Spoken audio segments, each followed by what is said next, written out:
Hello. So today, as promised, we're going to talk about electromagnets. So the first thing we need to talk about is the relationship between electricity and magnetism. So there was a Dutch scientist, he was a professor, and he's the one who actually discovered the relationship between electricity and magnetism. He had been doing a demonstration with a compass and separately was doing a demonstration about electricity. And he noticed that when he turned on the flow of current, that the compass needle moved and pointed toward the wire. And when he turned it off, the compass needle pointed away again. So he's the one that figured out that when you have electricity flowing through a wire, that a magnetic current is created, a magnetic field is created around that wire. Take that and advance it forward, and we get to these modern day electromagnets that are capable of picking up an entire car and carrying it over to the car crusher and letting go of it. Can you imagine if we had a natural magnet strong enough to pick up the car? How do you get it to let it go? Exactly. So that's why electromagnets are so incredibly helpful and important. Good old Ørsted, back in the 1800s, figured that out for us. Did I tell you his name was Hans Christian Ørsted? I don't think I did. So anyway, yes, his name was Hans Christian Ørsted. The Google Slides that has been posted for this week, I am not going to even go over the answers for the first bit. That's all third, fourth, fifth grade review about magnets. If you want to know whether or not you got it correct, you can just Google your answers. I'm just going to be talking about electromagnets today, and that's where we're going to start on the review for the slides. So just know that going into it. So what do we need to talk about before we start reviewing with the slides? Well, what are the components that you need for an electromagnet? The first component that you need is a power source. So most of the time that's a battery. It can be a very large battery, like, a car battery. In the case of using a very large electromagnet, like to pick up a car, those are very often run by a generator. They need so much electricity that just a battery isn't going to do it. You need a solenoid. Now, a solenoid is just a fancy word for a coil of wire. So this is a solenoid. It's a coil of wire. And then you also need an iron core, a ferrous metal core. So an iron nail or the like, an iron bar, some sort of iron is what you need. So those can be put together in any manner of ways, but there are 4 ways to make your electromagnet stronger. Okay, so how do you make your electromagnet more powerful? There's 4 ways that you can do it. The first thing you can do is just get a stronger power source. So my difference is going to be a power source of just 2 batteries versus a power source of 4 batteries. Then another way that you can make it stronger is more coils. Now, unfortunately, I am not going to be able to do a whole lot to show you what more coils can do, just because I've already made what I've made and it's going to be difficult to show you. But what I'm probably going to end up doing is just unwinding some of this and seeing what difference we can make. Then coiling them more closely together. So once I unwind it some, I'll pull some off and make the coils more spaced apart and see what difference that makes. And then lastly, a larger iron core. So I do have a much larger iron core than just a nail. So we'll see what effects those have. So I'm going to change the camera angle up so that y'all can see a little bit better and see what we get. So I have a pile of paper clips and binder clips, and oh, look, there's even a little bolt in there for some reason. Anyway, I have my coil of wire, my solenoid, wrapped around my iron core, my nail. I did the same thing here that I did with the lights, just to make life a little bit easier. Notice that before plugging it in, it doesn't pick up anything. Now, please be forewarned. This is going to get warm. It's going to get warm pretty fast. So I am going to be ready to unplug it pretty quickly. I want that to hang a little bit. Okay. All right. There we go. Does a pretty good job picking up stuff. Definitely warm. All right. So we said that the way that you made it stronger was to add coils and to have coils closer together. So I want to show you what happens, how much less, it works when I remove some of the coils. So I'm going to take off about half of what was there. I'm going to leave them squished together because that's another thing we can do. And we're going to see what kind of a difference it makes in how much stuff it'll pick up.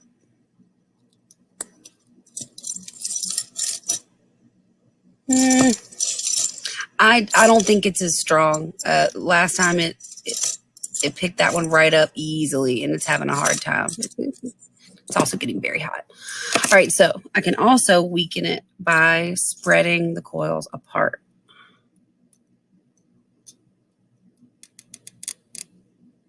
Okay, I'm going to go ahead and pull those off. All right, so by spreading the coils apart, it makes the electromagnet weaker. Okay, so let's see what happens with this.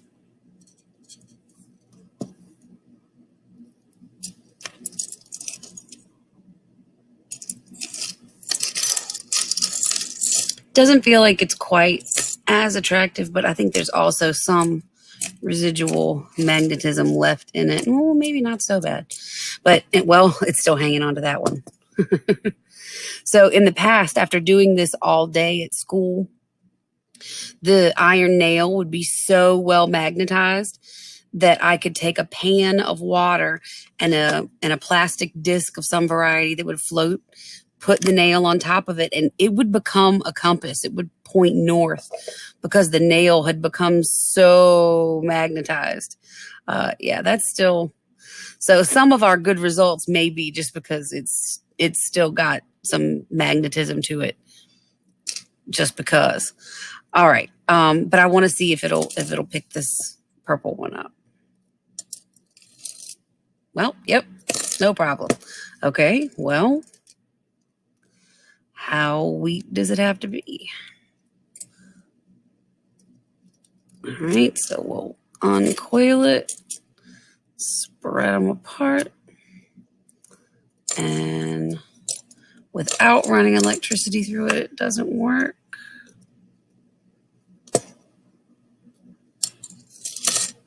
Yeah, definitely not as strong.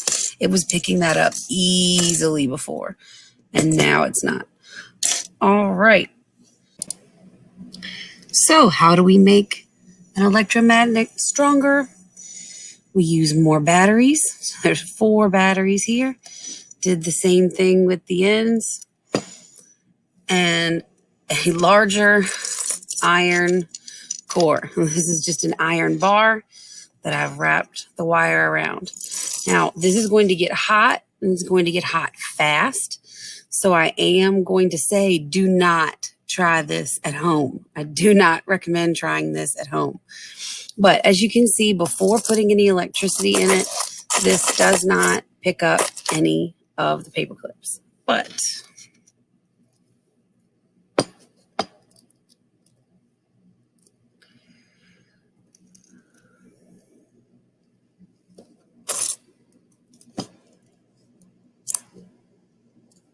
once we turn on the power,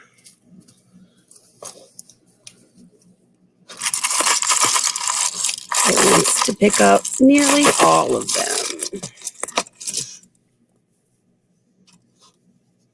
And that's getting really hot, so I'm going to unplug it. Don't try this at home. Electromagnets. Slide 13 is the first one we're going to do together. All the ones before that are review from 3rd, 4th, 5th grade. I just want you to do those on your own.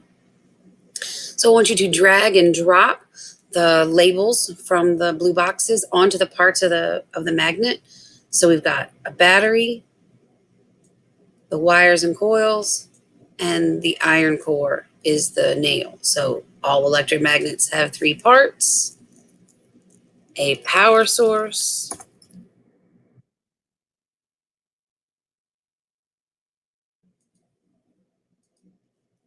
solenoid,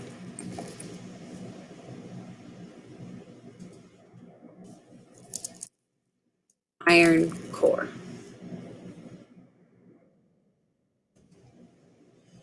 So you got a word bank down here to answer these three questions. Electromagnets are temporary magnets. So double click there. Temporary magnets. They consist of a wire wrapped around some type of iron core, such as an iron nail. More coils have a stronger magnetic force, and less coils have a weaker magnetic force.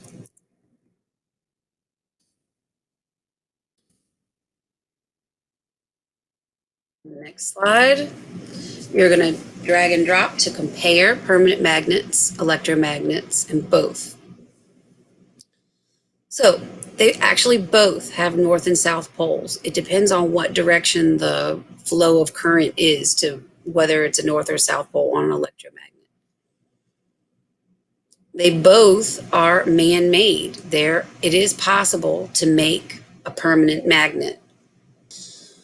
Both magnets can change poles. I know it's crazy to think about, but there are ways to make a permanent magnet switch poles.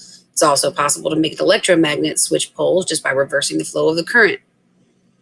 They both can attract and repel because of the whole north and south thing. Permanent magnets are always magnetic. Electromagnets are made from a coil of wires. Electromagnets are produced by electric current and a magnetized core. Electromagnets and permanent magnets have a magnetic field. An electromagnet can be turned on and off. The strength can't be changed in a permanent magnet. An electromagnet needs an electrical energy, and permanent magnets are found in nature. For this one, you're going to drag and drop from down here into the blue boxes. An electric current creates a magnetic field. A moving magnetic field creates an electric current. And this is how motors and generators work. All right, you can go to the website and see what you can find. But if you remember from what we discussed, electromagnets are used to recycle metal, especially large items like cars. So I hope you enjoyed this little lesson on electromagnets and learned a little something. Had a nice review if it was all stuff you knew already. We're going to be doing three more lessons. Next week, we'll do one more lesson on electricity, this time about static. And then the last 2 weeks, we'll talk about genetics. It'll be stuff that you didn't get a chance to talk about in the 7th grade. And it's always what I end up going over and the project that I end up doing with my 8th grade students right before the SOL, because you didn't get a chance to talk about it in the 7th grade. I know that you didn't get a chance to talk about it in the 7th grade, so I want to put it out there. Plus, I just enjoy teaching it. Genetics is just fun. So I'll teach you about it 1 week, and then we'll do a project for the final week, and then that's it. Once we're done with May, that'll be the end of whatever it is craziness we're trying to do here, at least for now, as far as I know. But anyway, just wanted to give you guys a heads up. Please email me, comment in Google Classroom. Let me know if you need anything. Take care, be well, wash your hands, make good decisions. Bye.